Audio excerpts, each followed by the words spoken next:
Hello, everybody. Welcome back to Influencer Interviews and Insights with Rooster Hat and Takes. My name is Matt. How you doing, Jason and Cam? Doing great, man. Hey, I'm not late this time. Hey, well, well, you were, but you're Yeah, here at least. What's up, Cam? yeah, How I'm, you doing, I'm, bud? I'm good, thanks, guys. Doing well. Cam looks like you got the do done, huh?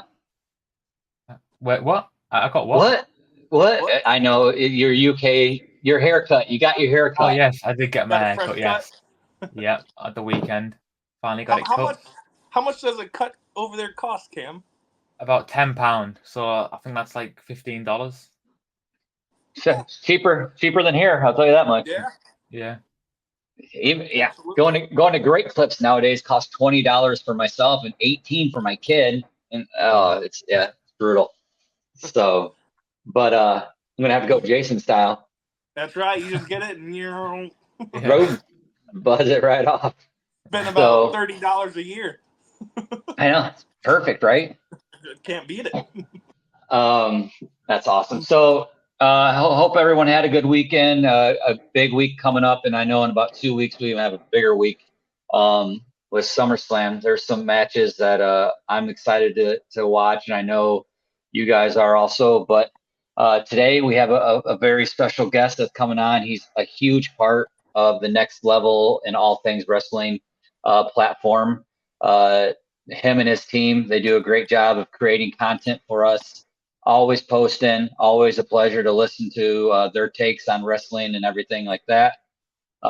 So without further ado, I'm going to go ahead and bring on Mikey from Conics Wrestling Pod. How you doing, Mikey? I'm doing very good. Thank you for having me. It's quite an honor. Thanks for coming on. We're pleased to have you. Yeah, definitely. Thanks for joining us. I know everyone's schedule is pretty busy and tight, but I think you're on spring summer vacation right now, aren't you, Mikey? I am. I don't report back to school for another 3 weeks, so I'm trying to take as much time as I can to enjoy the summer Mhm. break before the school year begins again. Before the stress of school year. I remember those days. I think when you and I first taught, I told you that I was a school teacher well for 17 years. So I know the first few weeks are pretty stressful with all the back to school meetings and things like that. So yeah, definitely enjoy these couple weeks you have. When do the kids actually start? Because you're in Cali, right? I am. So, teachers, we report back the week of the 12th, and then students are back the following week. So, that week is prep, get everything ready, make sure classrooms set up and everything, and then the kids come back the following week. Yeah, yeah, that's very similar for us down here in Florida. Jason, it's a little. You guys are later up in Michigan, right? Yeah, I think ours is the 26th of August. They Okay. go back. Not soon enough. I tell you what, kids are driving us crazy. I hear you there. Cam, when do you guys start in UK? we actually only just broke up this Friday. We only get 6 weeks. We go back Ooh. beginning of September, but we get Okay, extra weeks spread across the whole year, sort of thing. awesome. All right, well, let's get right down into it, Mikey. Let's talk a little bit about your pod that you got going on, Viconics. How did it start, and how did you gather your team? Because you have quite the team, and I love listening to all their insights as well. But how did that all get going? So the funny story is that BC WrestlePod, so the Biconics started originally 4 years ago, and it was just me and one of my other hosts, JVL. At that point, we had connected during the pandemic and just started talking wrestling. And then he threw out this idea, hey, wouldn't it be funny since you like wrestling, I like wrestling, let's talk about wrestling. So we got together, we had our own podcast for a little bit, and then as life does kind of get busy, we both got busy. And then fast forward to a year ago where the wrestling landscape has changed, lots of things were going on, and I'm like, so I reached out to him and I said, hey, what do you think about bringing back our wrestling podcast to see how that goes? And sure enough, he said yes. And then from there, we collected our original, crew, which included us two, plus my friend Evan, John, Adolfo, and then just along the way, we've been kind of picking up people along the way through our connections. And so now we have a core team of 8, but now that has gone up to 9 because Adolfo's wife also has joined us to kind of review wrestling. And so, yeah, so we're a big team, and we kind of just collected people along the way through our connections and our friendships with other people. And yeah, here we are with a big team of 9 reviewing pretty much almost everything that the wrestling world has to offer, which is kind of nuts, but it makes it a lot of fun, especially because everybody likes different companies. So it just turned out to be really cool. So yeah, we got a big team, but it's been a lot of fun. That's great. So you guys cover all wrestling: WWE, TNA, Indies, AEW. Yeah, so currently in our rotation, we cover all of WWE. So that includes Raw and SmackDown and a little bit of NXT. We cover all AEW. So that's Dynamite, Rampage, and Collision. We do Ring of Honor, TNA, and then we just recently started the last month covering CMLL in Mexico. And then this upcoming weekend, we're plugging into, because one of our hosts is a big, has been our correspondent for, we're dipping our toes into GCW now. So we're covering a lot of different styles and stuff. It's a lot of fun. Yeah, so out of all of those companies, which would you say is the best right now? Obviously, WWE is the biggest. Would you say it's the best or something else?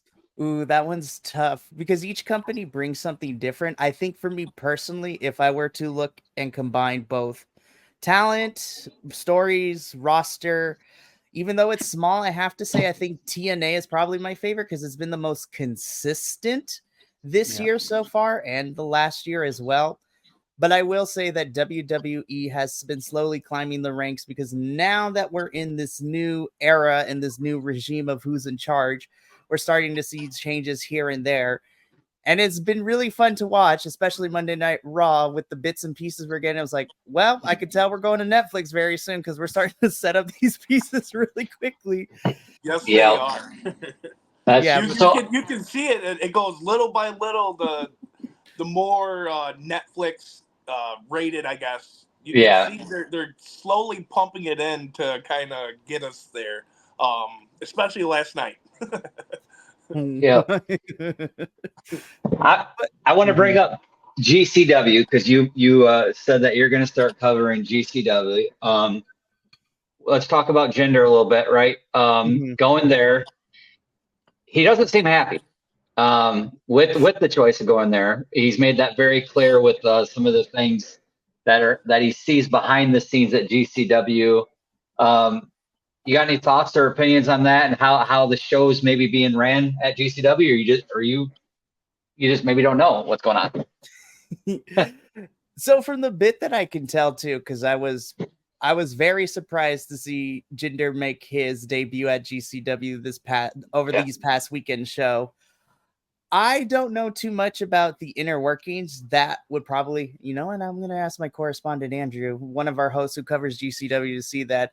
But I'm interested to see because Jinder has been announced to be at the upcoming shows in August, especially some of the bigger ones as well, their mainstays, if you will. So I'm really interested to see. But again, because the wrestling world is so wide, it's been very interesting to see folks who've been at other companies show up to other companies and kind of just, especially now that we have certain companies also doing cross promotions and working together with these working relationships.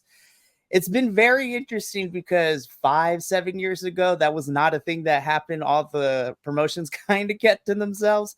And so now everybody's kind of just crossing into other promotions, to coin the term that AEW has gotten. But the forbidden door is open because we got promotions and other talent crossing over. So it's an interesting time, but it's a really fun time to be a wrestling fan because you never know who's going to show up where. Right. That's for sure. I agree there. I went to my first indie in Tampa. They had it, I don't know, maybe 2 months ago now. I went with Mr. Tesh, and then we got to see Zilla. I got to see a lot of the stuff backstage, and it's different, that's for sure.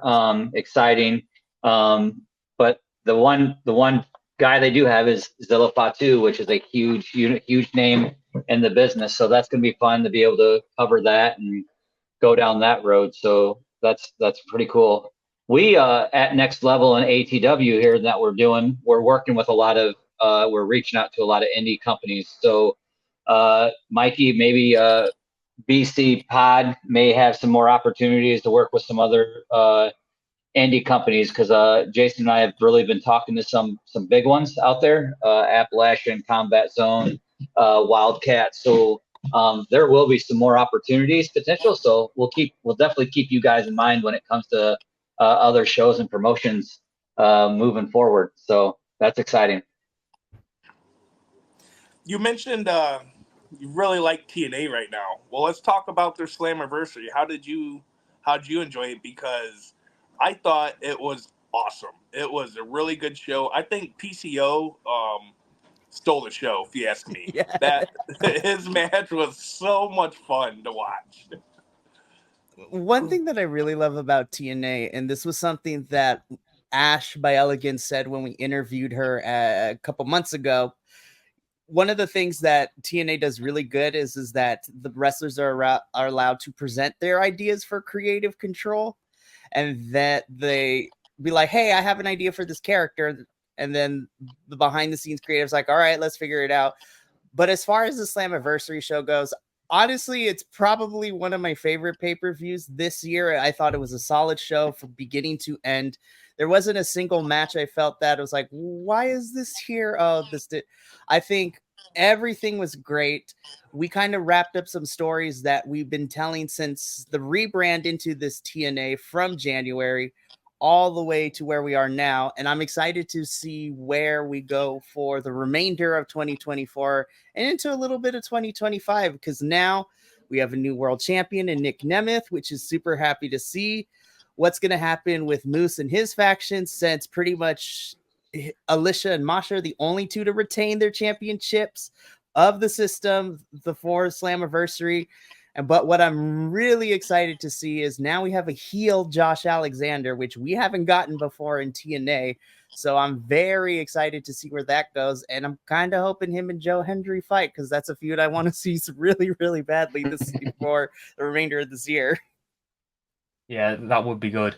So obviously you mentioned earlier, multiple companies have been collaborating, and some of the biggest was NXT and TNA. Do you think that the new TNA champion Nick Nemeth could show up on NXT? So obviously he was an NXT champion as Dolph Ziggler. You know, I wouldn't be surprised if he made appearances in NXT. I will admit that I was a little wary of the partnership, because leading into Slammiversary, the ones that we got, I felt NXT benefited a little bit more from this, because they would get Joe Hendry. They had Frankie Kazarian in that battle royal to determine Trick Williams' opponent at Heatwave.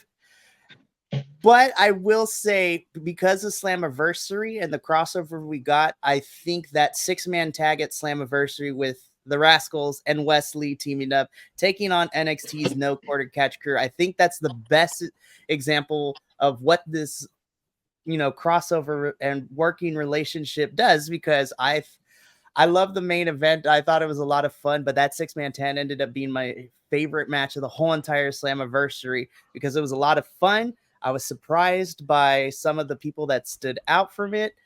And honestly, it was a really good example. Be like, if wrestling companies can put egos aside and put on really good matches with the talent involved in their companies, who knows what's possible. So I thought that match was a good example of what we can get with NXT and TNA crossover.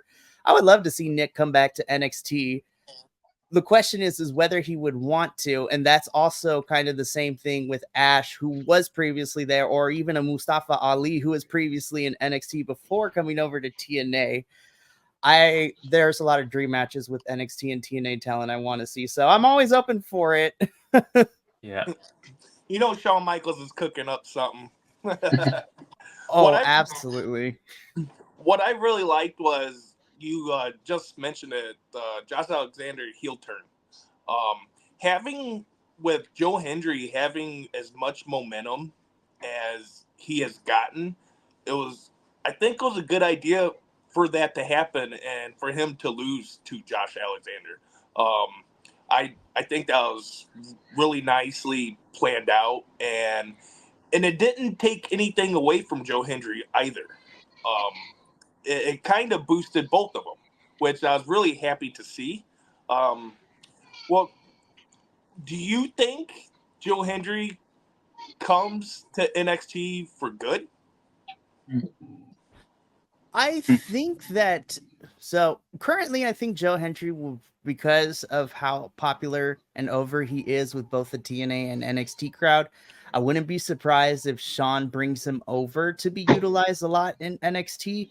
I mean, you can also play off the history too, because we have technically a former TNA person. We have our NXT champ, Ethan Page, who was in TNA, tag team partners with Josh Alexander, then came over to AEW Ring of Honor, then came over to NXT. I think Joe Hendry would be a good fit in NXT. I know Joe still has quite a bit of time on his contract with TNA, but honestly, if you send him to NXT for a little bit, have him rack up some wins, continue to get that face out there, and then you bring him back to keep bringing him back and forth between NXT and TNA, I think he's a perfect segue for, to keep that door open. So, yeah, Joe Hendry at the Royal Rumble? That's what I was just going to say, actually. I can imagine Joe Hendry showing up at the Royal Rumble. I think he's that big that people would know him. I was shocked when Jordan made her debut at the Royal Rumble and she popped in. Like, I lost my absolute mind. So I can see some of the TNA talent making their way into the Rumble. And since Jordan was able to do so this year, Joe would be perfect to be put into the Royal Rumble for next year. Honestly, there's a lot of folks on the men's roster that you put in there. I would love to see a Moose pop in there, or again, Joe and Josh are probably your two best bets. Right.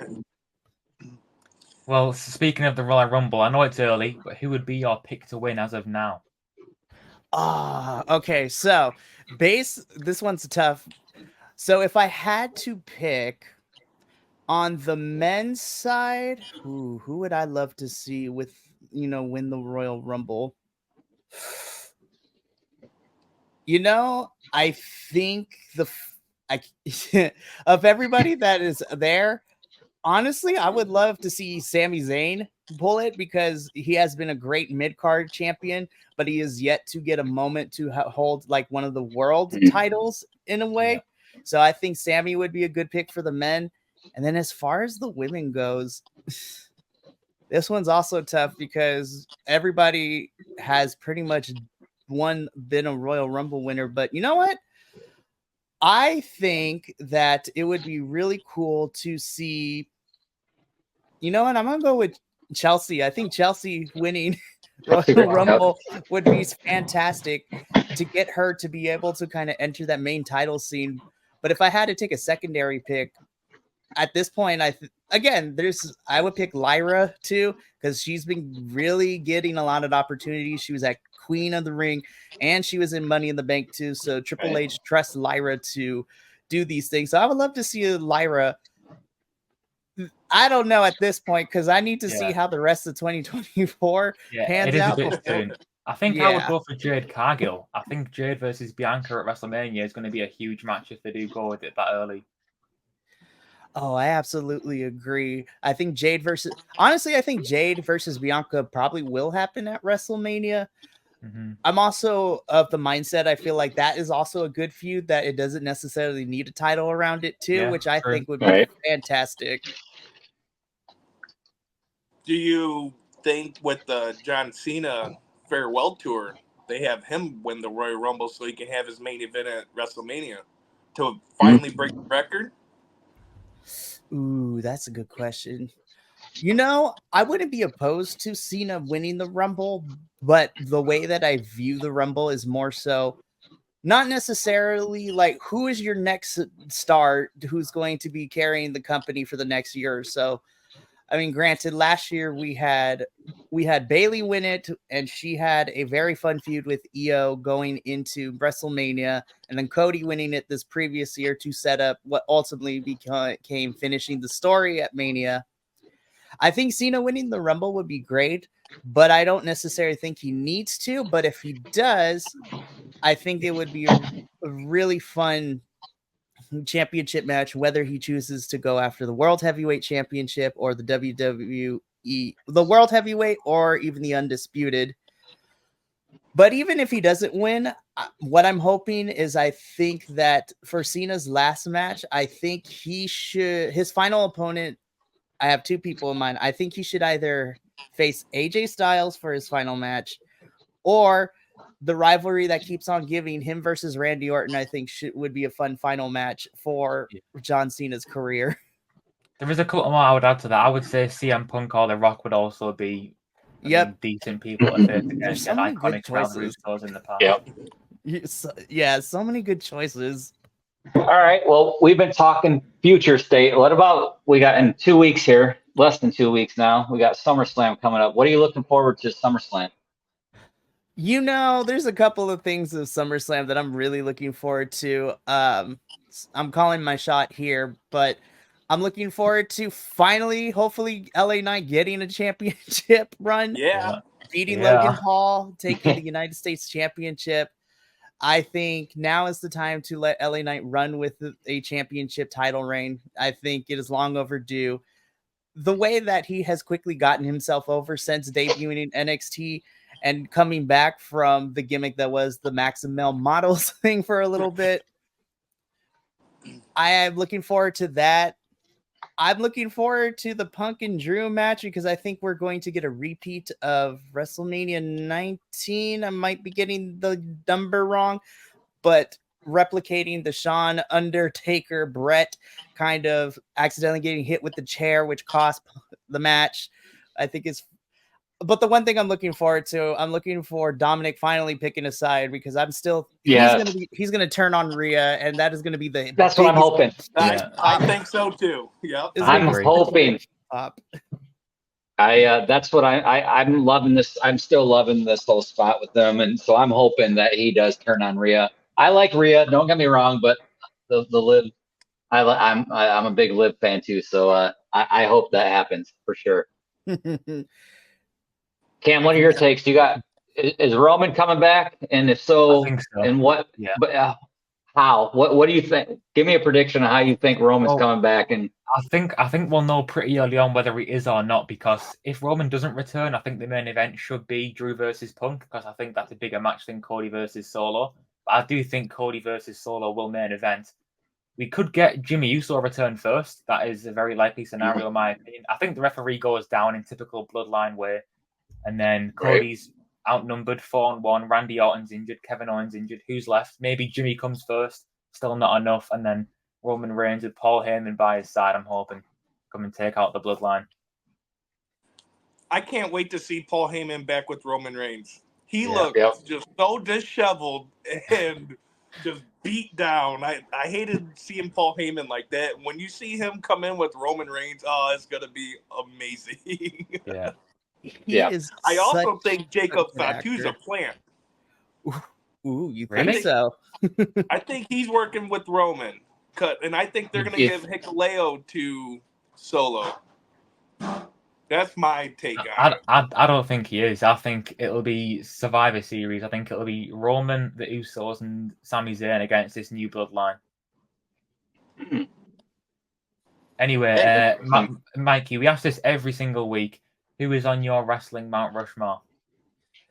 Ooh, okay. So my Mount Rushmore is a little weird because I like, the stars of the past, but also I'm like looking towards the current and the future. But right now, if I had to pick my Mount Rushmore across everything, I think my Mount Rushmore, my first and foremost pick, easy one, is Eddie Guerrero. Eddie was the first wrestler I discovered when I was younger.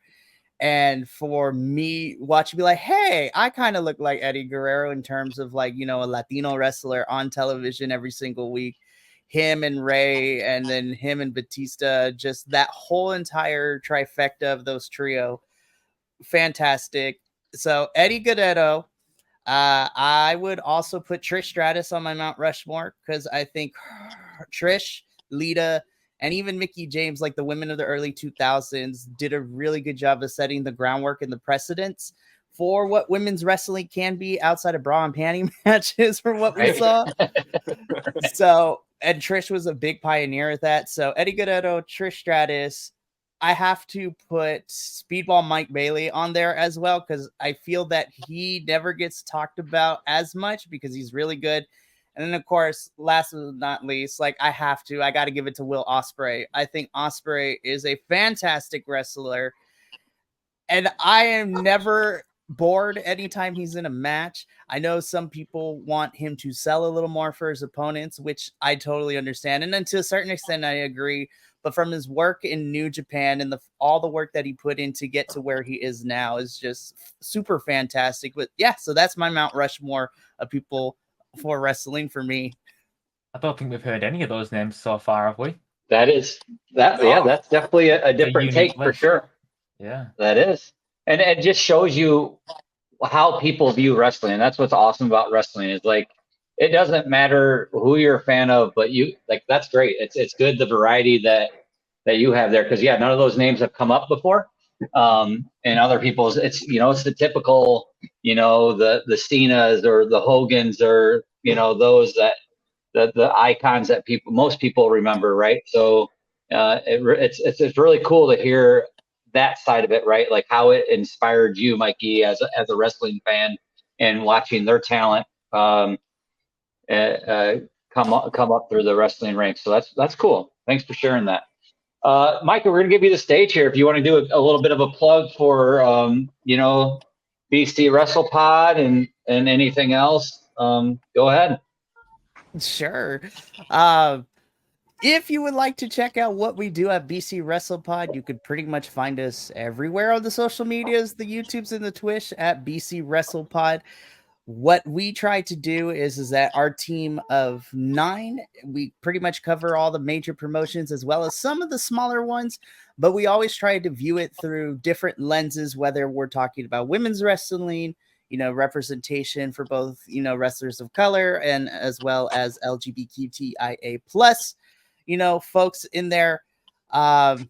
We pretty much review all the weekly wrestling shows. We cover most of the pay-per-views. We're also slowly rolling out just fun things we think are hilarious. Our most recent video we posted, one of our hosts did a whole entire building a promo and saying said promo using ChatGPT, which was ridiculous to record, but it was hilarious. And I think it's just a lot of fun. We don't take ourselves too seriously, but yeah, you can pretty much find us all over those things, whether you want to watch us make, fools of ourselves with our extra content, whether you want to engage in the conversations, if you want to pop in when we do pay-per-view and TV shows reviews, we pretty much do whatever we think is going to be great. And we've had some really fun conversations with folks who popped in. So yeah, we're just a group of people that love wrestling. We're passionate about it. And if you want to be a part of a community that's like, hey, I like wrestling, let's talk with all these folks, then come join us anytime. Awesome. That's great. That's fun. That's exciting. Thanks for sharing. And then obviously, you have your Connect link that has all their socials on it. So that's definitely one easy way to find you. And like I said, your content on Next Level is awesome. We enjoy watching that. So thanks for sharing it there. But Mikey, thanks so much for joining us today. What some great conversations. And I love your perspective on things. So it was great to hear what you have to say about wrestling in general and what's currently happening. So thanks for taking some time with us today. I appreciate it. Thank you for having me. It's been a pleasure and an honor. I'm super happy that you invited me. Awesome. Absolutely, Mikey. Thank you. Yeah, thanks. We'll definitely be doing some things here in the future, and you're definitely on our list of people to have on and help us and continue to support us on the Next Level platform and all things wrestling. So again, everybody, thanks for joining us today on Influencer Interviews and Insights. Don't forget to check us out, our YouTube channel and all of our socials. Click our Connect link. That's where you'll find everything as well. Take care, guys. Have a great day. See ya. See you guys. Bye, guys.